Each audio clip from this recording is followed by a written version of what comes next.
For more than a century, Harley-Davidson has been America's motorcycle icon. But what Yamaha just revealed might be the final nail in Harley's coffin. From cutting-edge electric designs to aggressive pricing in global markets, Yamaha's new strategy isn't just innovation. It's a direct attack on Harley-Davidson's last strongholds. And when you learn what Yamaha has planned, you'll see why experts believe Harley-Davidson could be running out of road. The revelation, what Yamaha just announced. Yamaha just dropped one of the biggest bombshells in the motorcycle world, and it's shaking the industry to its core. Between 2025 and 2027, the company will unleash 9 brand new models. These aren't minor updates or polished reruns. This is a daring lineup: electric scooters, hybrid street bikes, and retro machines built to tempt every kind of rider.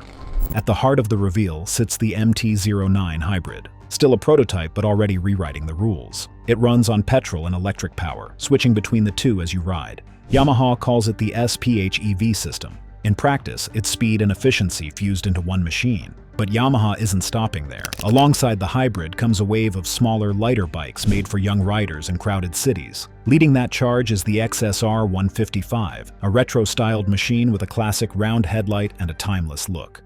Beneath its vintage frame, though, is modern power. A liquid-cooled engine, advanced brakes, and an affordable price tag.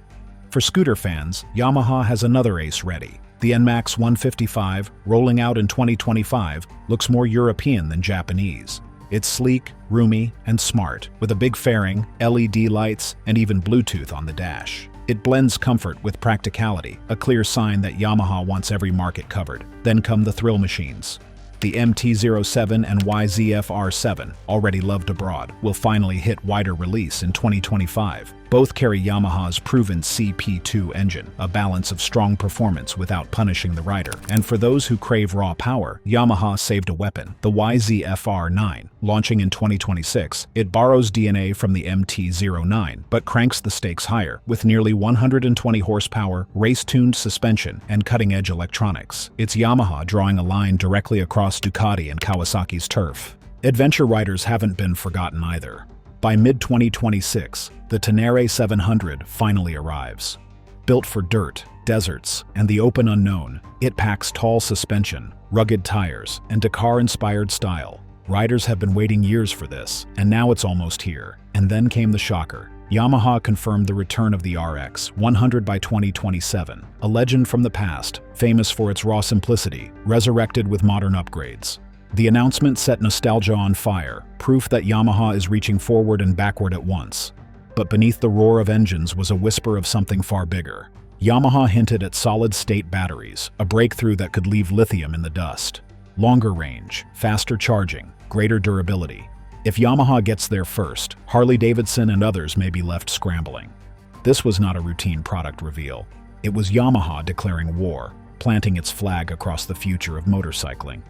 The real question now is no longer what Yamaha announced. It's whether Harley can respond, and whether a response is even possible. Harley-Davidson's fragile position.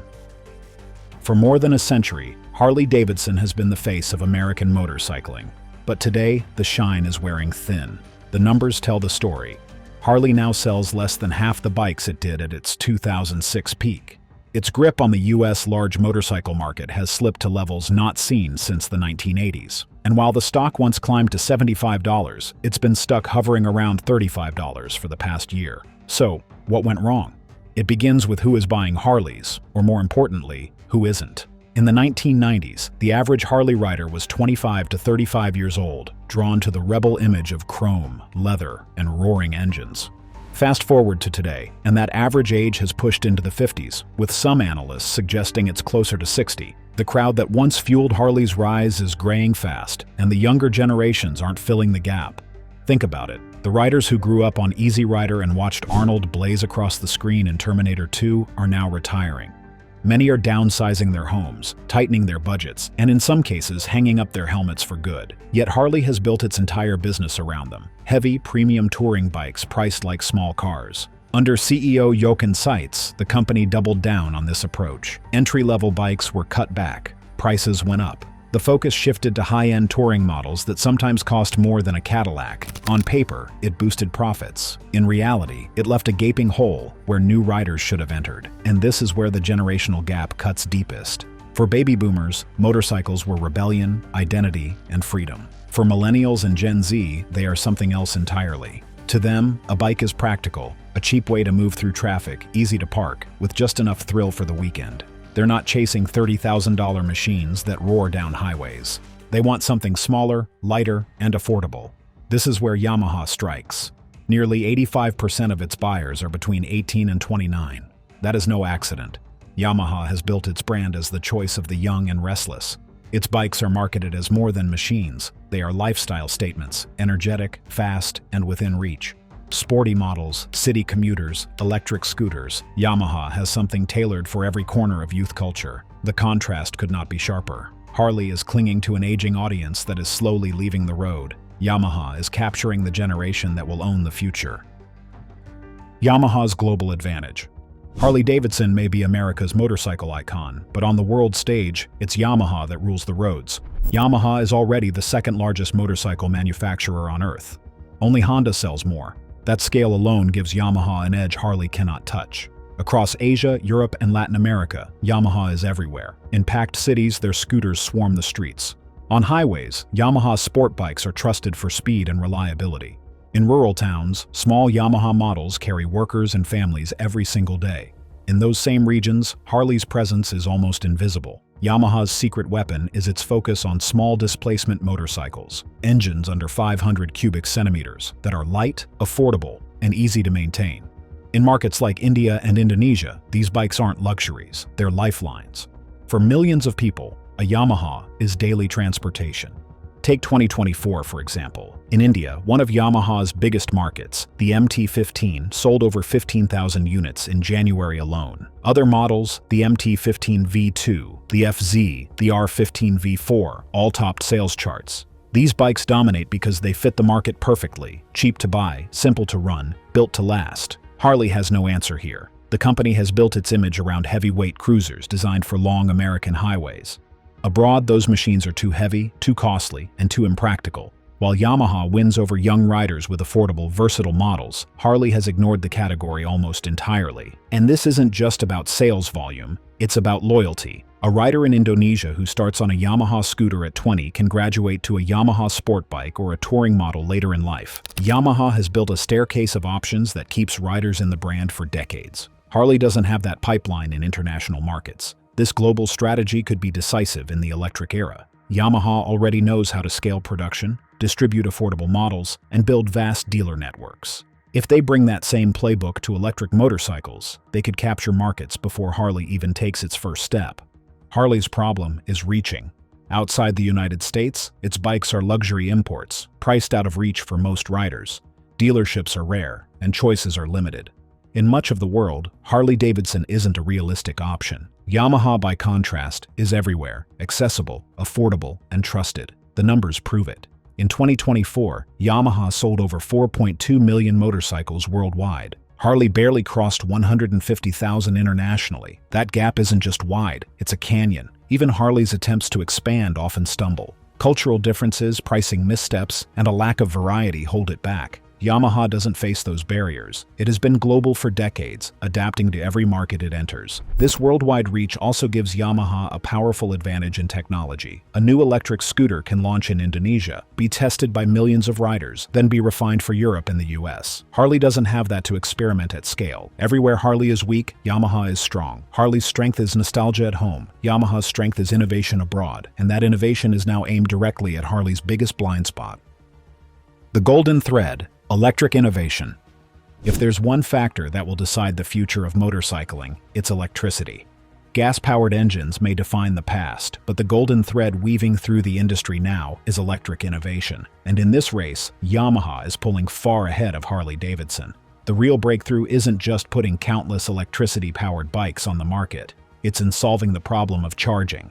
Riders don't want to spend hours waiting at a plug, and Yamaha knows this. That's why it has joined forces with major automotive giants to push battery-swapping technology. Instead of charging, a rider pulls out a drained battery, swaps it for a full one, and rides off in minutes. It's an ultimate game-changer. Just as gas stations once revolutionized cars, battery swapping could redefine motorcycles. And Yamaha isn't alone. Behind the scenes, Yamaha is part of a powerful alliance with Honda, Suzuki, and Kawasaki. Together, the four Japanese giants are working to standardize battery swapping. If they succeed, a Yamaha rider in Tokyo, a Honda rider in Berlin, and a Suzuki rider in Bangkok could all use the same network. Harley-Davidson is not part of this alliance, and that absence matters. While Yamaha and its partners are building the equivalent of tomorrow's gas station network, Harley is moving in isolation. Analysts warn that this could leave Harley locked out of the system that might soon define electric motorcycling worldwide. The stakes couldn't be higher. Electric motorcycles aren't just about green credentials. They're about survival. Governments across Europe, Asia, and even the US are setting dates to phase out combustion engines. For manufacturers, electrification isn't optional, it's inevitable. Yamaha has been preparing for this moment for decades. Its experience stretches across scooters, ATVs, boats, and engines of every kind. And its willingness to experiment is nothing new. Back in 2002, Yamaha launched the Factual, a lightweight electric commuter. In 2022, it followed with the Neos scooter, built around removable batteries for city use. In Taiwan, Yamaha partnered with Gogoro's energy network, letting riders swap batteries in seconds. Harley's electric story looks very different. In 2019, it unveiled the Livewire, a 105 horsepower machine with blistering acceleration and futuristic specs. But the $29,799 price tag put it out of reach for most riders. 2 years later came the Livewire 1 at $21,999. Cheaper, but still far above what younger riders could afford. With a range of 235 kilometers and DC fast charging in about an hour, it looked solid on paper, yet sales remained niche, mostly confined to a handful of US states. Next to Yamaha's broad, affordable, and global approach, Harley's electric lineup feels narrow, expensive, and out of step. The golden thread in this story is clear. Yamaha is weaving itself into the fabric of the future. Harley risks being left tangled in its past. If Yamaha and its partners succeed, swapping a motorcycle battery will soon be as quick as filling a gas tank. And if Harley doesn't adapt, its bikes could look slower to charge, harder to own, and easier to ignore. Which brings us to the question that matters most to everyday riders. When it comes to cost, who's really offering the better deal? Pricing power and accessibility. When it comes to motorcycles, price can be just as important as performance. And in this race, Yamaha is pulling far ahead of Harley-Davidson. Look at Yamaha's upcoming lineup for 2025 and 2026. $900, perfect for city riders. Even the Lander 250, with more muscle, stays near $2,100. Climb a little higher and you find mid-range powerhouses. The MT-07 at $9,000 and the YZF-R7 at $10,000 deliver serious performance without wrecking wallets. On the premium side, Yamaha still keeps things competitive. The MT-09 Hybrid at $13,800, the YZF-R9 at $12,500, and the Tenere 700 adventure bike at about $11,000. The point is clear, Yamaha offers a bike for every rider. Whether you've saved $2,000 or $14,000, a Yamaha is waiting. Now compare that to Harley-Davidson. The affordable Nightster starts at $9,000, already higher than most Yamahas. The Sportster S jumps to $15,999. The Pan America 1250, Harley's adventure entry, is nearly $20,000. Step into cruiser territory and the prices soar. The Fat Boy 114 costs $20,199. The Breakout 117, $23,149. Harley's touring icons, the Street Glide and Road Glide, both hover around $26,600. Side by side, the contrast is brutal. Yamaha plays the long game, win young riders with affordable models, then guide them up the ladder to bigger, more powerful machines as they grow older and wealthier. Harley, by comparison, keeps raising the entry price, effectively slamming the door on the next generation. And here's where Yamaha's strategy takes an even sharper turn. In several European cities, it has been quietly testing subscription-style ownership. Instead of buying a bike outright, riders pay a monthly fee that covers the motorcycle, maintenance, and sometimes even insurance. For urban riders, this is a revolution. No massive upfront cost, no long-term risk, just mobility on demand, as simple as subscribing to a streaming service. If Yamaha brings this model to the US, the impact could be enormous. Younger riders, already comfortable with monthly subscriptions for everything else in life, would flock to it. Harley, still rooted in the tradition of premium ownership, would look even more out of step. This is the cultural divide in sharp relief. Yamaha is speaking to the realities of today. rising costs, crowded cities, smaller budgets, shifting views of ownership. Harley is still speaking to yesterday's rider, the one who saved up, paid top dollar, and treated the motorcycle as a lifelong badge of identity. The timing couldn't be worse for Harley. Younger buyers aren't making choices based on nostalgia. They're choosing based on affordability and flexibility. They want a motorcycle that fits their lifestyle, not one that empties their bank account. Yamaha is positioning itself as the answer. Affordable models, lower barriers, and potentially a subscription system that makes riding more accessible than ever. Harley, meanwhile, risks pricing itself out of reach, and the cracks are already showing at its dealerships. Fans and dealer networks. When it comes to motorcycles, selling the machine is only half the story. The real test comes after the sale. How easy is it to service, maintain, and keep that bike on the road? On this front, Yamaha holds one of its strongest cards, a global dealership and service network that spans continents. From Asia to Europe to Latin America, Yamaha's footprint is enormous. The brand sells in more than 200 countries. In India alone, there are roughly 500 Yamaha dealers. Riders in both rural towns and crowded cities can find help within reach. That means quick repairs, easy access to parts, and reliable support. For buyers, this isn't just convenience, it's trust. You're not only buying a motorcycle, you're buying into a system that keeps you riding for years. Now look at Harley-Davidson. The company has about 1,400 dealerships across fewer than 100 countries. In the US, Harley shops were once more than showrooms. They were gathering places, temples of chrome and leather where the lifestyle came alive. But in the past decade, that network has begun to collapse. Dozens of dealerships have shut their doors. Well, some sad news for Harley-Davidson enthusiasts in the area. The dealership in Cambridge has announced they're closing at the end of the month. For riders, that means fewer places to buy, fewer places to service, and fewer reasons to stay loyal.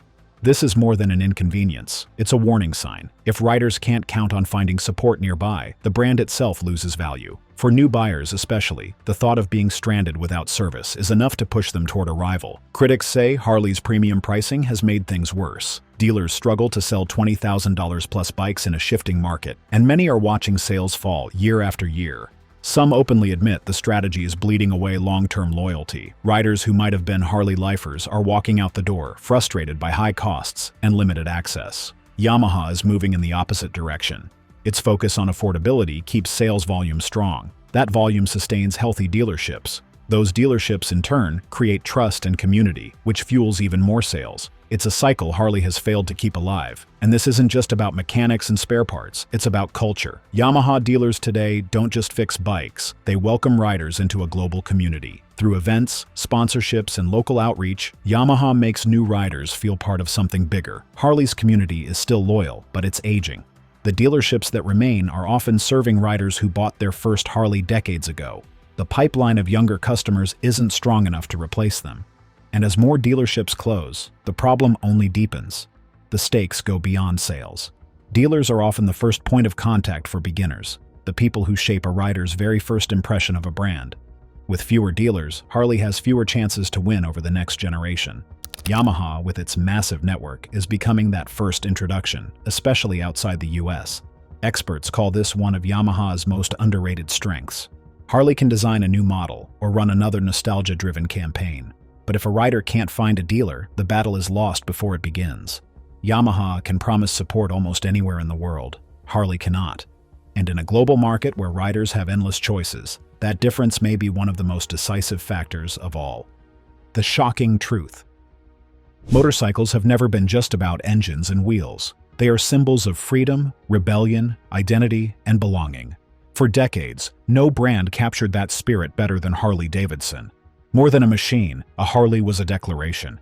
It was chrome and leather, the thunder of a V-twin, and the promise of the open highway. To ride a Harley was to embrace a lifestyle. It meant rebellion against the ordinary, the comfort of brotherhood, and a touch of American pride. Harley wrapped itself in the imagery of Americana, flags, rallies, rock music, and the wide roads of the Midwest. For millions, it was irresistible. But that once powerful image is now showing cracks. The idea of rebellion itself has changed.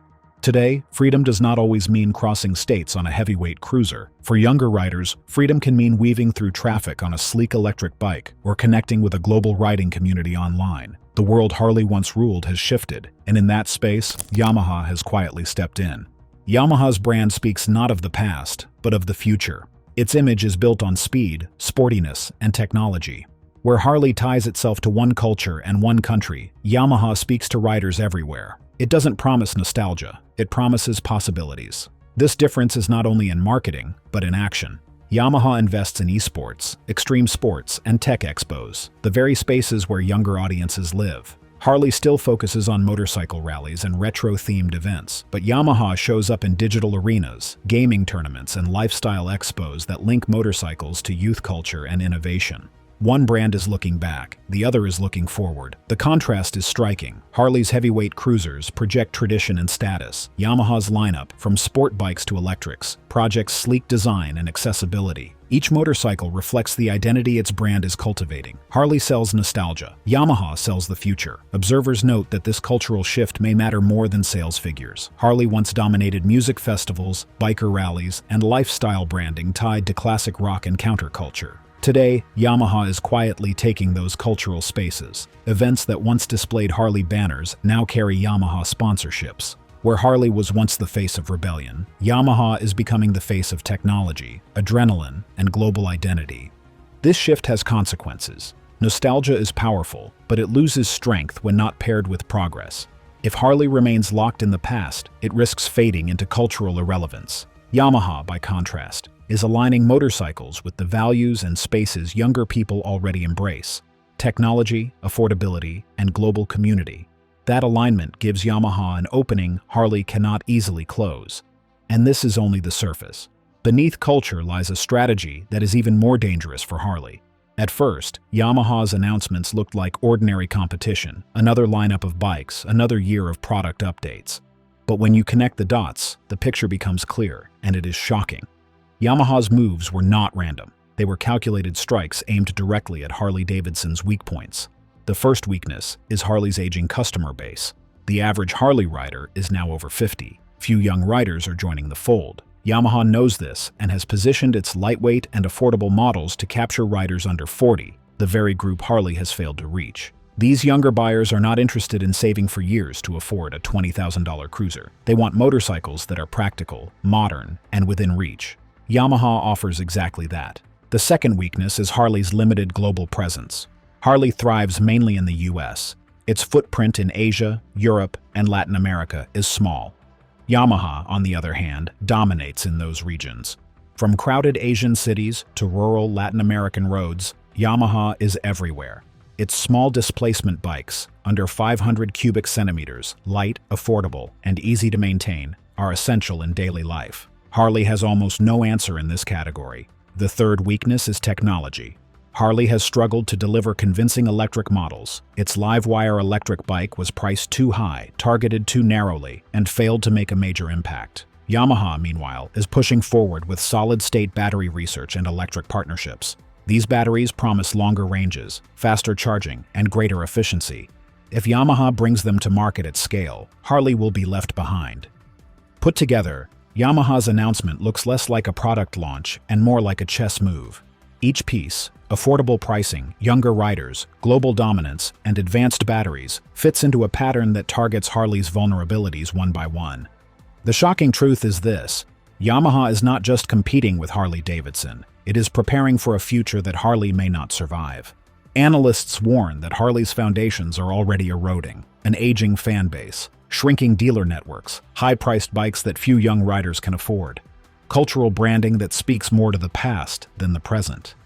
Yamaha's strategy accelerates that decline by offering the very things Harley does not: affordability, accessibility, and innovation. The real danger for Harley is not simply losing sales today, it is losing relevance tomorrow. If a new generation grows up riding Yamaha scooters, Yamaha sport bikes, and later Yamaha touring bikes, their loyalty will be built around Yamaha. Their identity as riders will be tied to Yamaha's brand, and Harley, once the symbol of rebellion, will feel increasingly distant, even irrelevant. This is the golden thread tying everything together. Yamaha is not chasing Harley, it is building the motorcycle industry of the future. And in doing so, it exposes Harley as a brand stuck in the past. Unless Harley reinvents itself, the risk is enormous. Reinvention would mean abandoning its premium-only strategy, embracing younger riders, and competing on technology rather than nostalgia. It would mean building a true global presence, not just relying on US sales. It would mean breaking with decades of tradition, something Harley has resisted again and again. History suggests Harley is unlikely to make that leap. Each time the company has faced decline, it leaned harder on its heritage rather than adapting. That worked when its fan base was large and loyal. Today, that fan base is shrinking, the clock is ticking, and the future is moving faster than Harley can catch it. So Yamaha's announcement was more than just news. It was a warning shot, a declaration that the motorcycle industry belongs to those who innovate, adapt, and expand. Yamaha is doing all three. Harley is not. And now the question hangs in the air. Is this the moment Harley-Davidson finally loses its throne? If so, will Yamaha be the one to hammer in the final nail? Thanks for watching. Now check out the videos popping up on screen for more incredible stories.